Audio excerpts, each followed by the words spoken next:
Hi guys. Nagbunot kami og lubi guys kay magata kami ng langka. Ayan guys, o langka.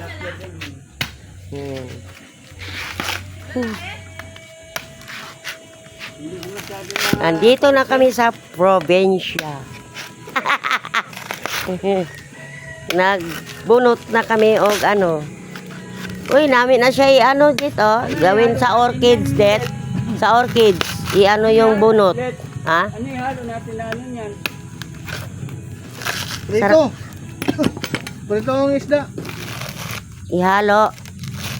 Nami-tani na kung may labahita, no? Ayun na lang siguro. Dami namin sinampay, guys, oh. Sinampay. Kami ay nagsasampay. Laki, oh. 50 na to sa Manila.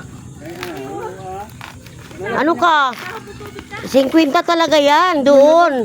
Pero libre siya, ano, libre siya kayod. Kami nga guys sa Dumaguete. Uy, ang sarap ng lubi. Ano, niyog.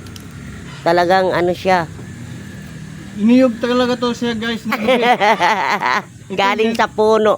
Ayun, oh, galing sa Fresh puno. from the farm guys. Ayan. Fresh from the farm. Dito kami sa... Oo, yung tubig, inumin natin. May freeze pa ba na lahing naman na? Ganun pa rin. Fresh pa rin yan. Oriental, Dumaguete City. Ayan, oh, yun ang iba, oh. Yun pa, oh. Yan. 3 yung nakuha namin. Ito po. Yan. Ginago, nangutot pa. Nakautot-utot siya sa ano sa kuha ng niyog.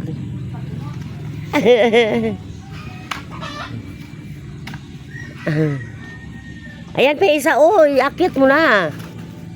Bunutan na nga lahat. Hindi nga masira na pagbulutan, di ba? Ang gagamitin. Ganun ba? Masira ba?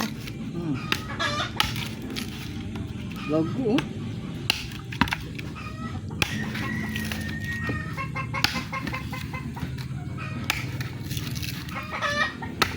Anong ulam niyo doon, be?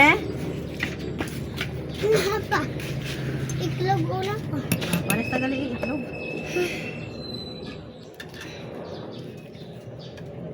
Yan.